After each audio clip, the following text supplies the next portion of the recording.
Magandang araw po sa inyong lahat na imbag na aldaw kada kayo kakabsat and welcome back to my channel. Pero bago po ako magsimula, isang shoutout po muna sa ating suki ng Usapang Tito Manny na si Fernan Roda. Fernan, kamusta ka na? At salamat sa patuloy mong pagsubaybay sa ating munting channel. Okay, closing remarks ng defense at prosecution ngayon sa huling araw ng hearing ng charges laban kay dating Pangulong Rodrigo Duterte. Pero alam nyo kung bakit para sa akin, talo na ang kampo ni Attorney Kaufman? Paano ba naman? Imbis na mag-concentrate siya ng husto, 1,000% dyan sa kaso ni former President, abay nandadamay pa ng iba. DDS na DDS po ang dating ni Attorney Kaufman.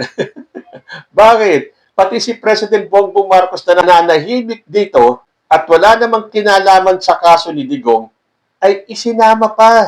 Alam nyo naman, ang mga DDS, lahat ng isyo sa Pilipinas, ibinubunton kay President Bongbong Marcos lahat ng sisi. Dahil nga naman, wala pong kawala. Well, para sa akin walang kawala si Rodrigo Duterte dyan sa ICC. Bilang isang ordinaryong mamamayan, hindi ko na po kailangan pang intindihin yung ibang mga sinasabi ng defense or ng prosecution. Dahil para sa akin, sapat na yung pag-amin ni former President Rodrigo Duterte na siya ang may kagagawan ng lahat. Mula sa pagpatay, sa pagpapapatay, sa pag-utos na pumatay. Na kahit na anong pantatakip ni Salvador Panelo at kahit ibahin niya yung kahulugan ng salitang kill, hindi naman po siguro tayo ganun kabobo. Na kahit na ikaw ay nasa row 4 nung nag-aaral ka, maiintindihan po natin yung salitang kill.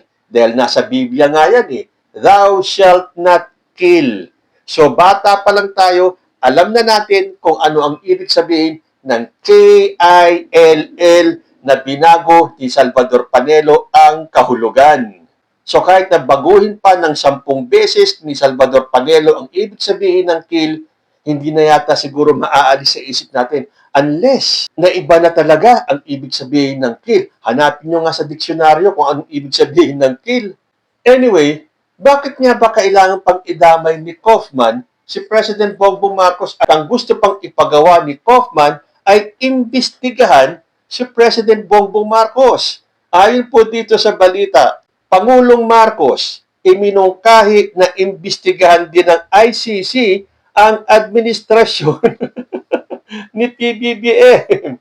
Unang-una, kung gusto mong paimbestigahan si President Bongbong Marcos, mag-file ka, Attorney Kaufman, ng kaso sa ICC.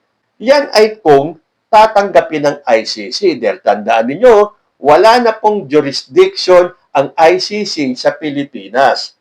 So, saan ka ngayon magpa-file ng kaso mo? Pumunta ka dito at dito ka mag-file ng kaso dahil hindi ka papansinin ng ICC. Dahil nakatuon sila ngayon sa kaso ni Rodrigo Duterte at alam nila na nililihis mo lang ang usapin para kunyari masabi na hindi lang si Duterte ang mamamatay tao, kundi pati yung kasalukuyang presidente na si Bongbong Marcos. Dahil hinimok ni Attorney Nicholas Kaufman ang ICC na imbestigahan din ang gobyerno ni Pangulong Ferdinand Bongbong Marcos Jr. dahil sa nagpatuloy di umano ang pagtapos ng buhay ng mga vigilante sa kasalukuyang administrasyon.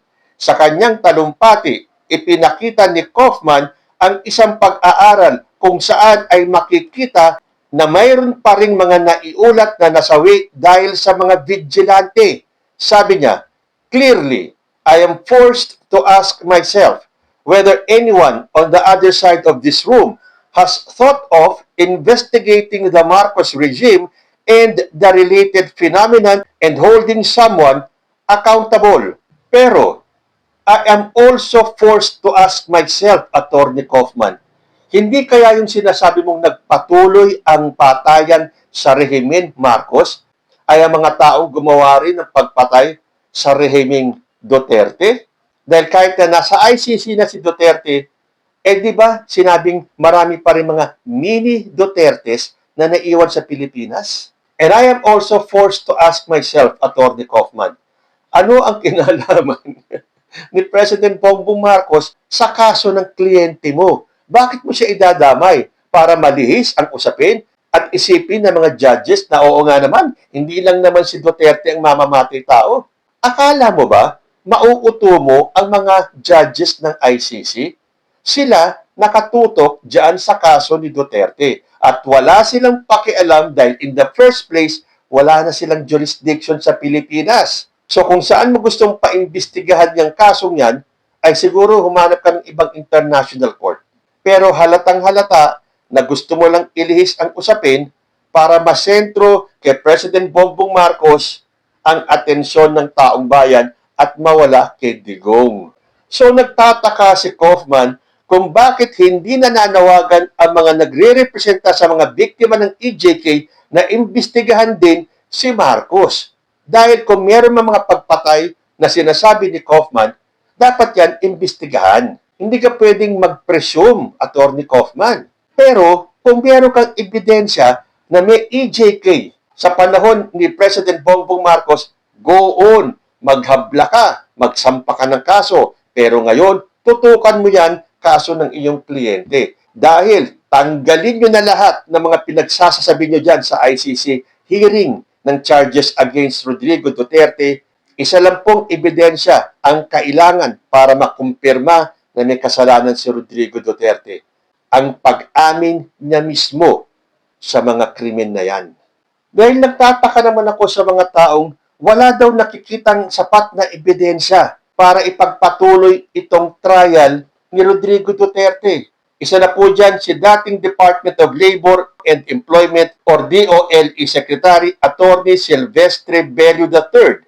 Ayon kay Bello, bigo umano ang prosekusyon na maglatag ng malinaw at matibay na ebidensya laban kay dating Pangulong Rodrigo Duterte kaugnay ng kontrobersyal na war on drugs.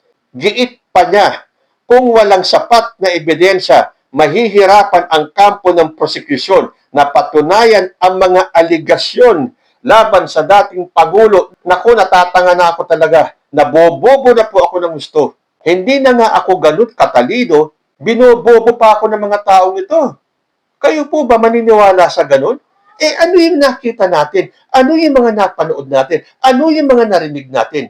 Sa dinami-dami ng pag-amin ni Rodrigo Duterte na marami na siyang napatay, teenager pa lang siya, I believe 16 years old pa lang daw siya, may napatay na siya, marami siyang pinapatay, marami siyang inutusan sa kanya mga tao na i-encourage itong mga addict na to na manlaban at kapag nanlaban, patayin ninyo. O baka nananaginip lang ako, baka hindi totoo lahat ng napanood natin. Baka nasa ibang universe tayo kung saan may mga video ganun, kung saan may mga ebidensyang ganun. Hindi ba ebidensya ang tawag doon? Ha? Kayo mga DDS? Hindi pa ba ebidensya yung mga yun? Kasi minamaliit nila Salvador Panelo, nila Kaufman. Yung salitang kill at saka itong tokhang. Sabi kasi ni Atty. Kaufman, we, the defense, can show that the term neutralization can only mean the use of self-defense where officers' lives are endangered. The policy of Duterte himself was for the police to use lethal force only in self-defense. Again, nasan ba itong mga taong ito nung binroadcast nila sa buong mundo itong mga videos kung saan umaamin si Duterte ng kanyang pagkakasala? Hindi ba sinabi pa ni Duterte na ang kasalanan niya ay ang EJK? Hindi ba sinabi pa niya na inutusan niya ang kanyang mga tao na pilitin niyo silang manlaban at kapag nanlaban, patayin niyo? Ang dami po talaga eh. Tapos sasabihin ng defense, walang sapat na ebidensya. Aba, kagaguhan na yata ito. Bobo na yata tayo masyado para hindi maintindihan yung mga narinig natin sinabi ni Rodrigo Duterte. Sa kanya mismo nang galing eh. Tapos sasabihin ng depensa na ang polisiya ni Duterte ay gagamit lang ng lethal force ang kapulisan kapag self-defense. Kapag napilitan lang sila para depensahan ang sarili nila. Sige nga, i-challenge nga natin yung ating mga memorya. Mali ba yung pagkakarinig natin? Ito naman ang pahayag ng prosecution sa kanilang closing remarks. Dahil kwestiyon ng ICC prosecutor, ang sinasabi ng defense, na inosente si Rodrigo Duterte. Tanong ni ICC Prosecutor Julian Nichols, what innocent person ever said, assuming I commit all these murders, it was for a really good reason? Dahil Nichols suggested that an innocent person would not say this statement, reiterating that Duterte murdered people not for himself, not for his family, but for the Filipino people. Yan ang sinasabi ng mga DDS. Yan din yung sinabi ni Duterte. Hindi daw para sa kanya, hindi para sa pamilya niya, kundi para sa sambayan ng Pilipino. So, doon pa lang, may pag-amin na. Because that is what they, the defense, would like you to believe.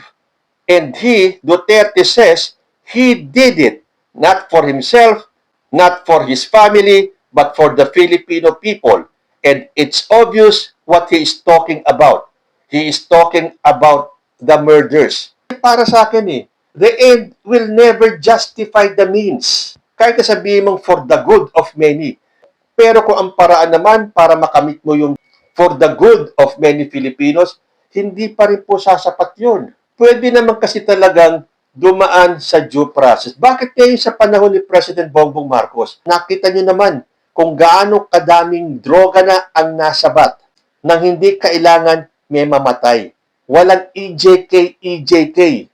Pinatutunayan lang ng administrasyon na to na pwedeng harapin yung problema sa droga nang walang mga summary executions. Pero siyempre, tulad ng style DDS, ititwist po nila. Ititwist po nila kahit na ang batas para magmukhang inapi si Rodrigo Duterte, para magkaroon ng justification itong mga pagpatay, itong EJK sa ilalim ni Digong. Kung dito nga sa atin lahat ginagawa ng ating mga Duterte senators naglalabas ng mga statement para matrim off yung bigat na nagawa ni Digong, para palabasin pa na okay, na justified lahat ng kanyang ginawa, na si Rodrigo Duterte ay kinidnap ng walang due process. So, last day ng hearing of charges kay former President Rodrigo Duterte, hihintayin na lang po natin kung ano ang magiging desisyon ng ICC judges kung i-dismiss o itutuloy ang trial ni former President Rodrigo Duterte. Kayo, para sa inyo, ano ang magiging hatol ng ICC judges? Comment lang po down below and I will see you in my next video. Diyos ti Agmina.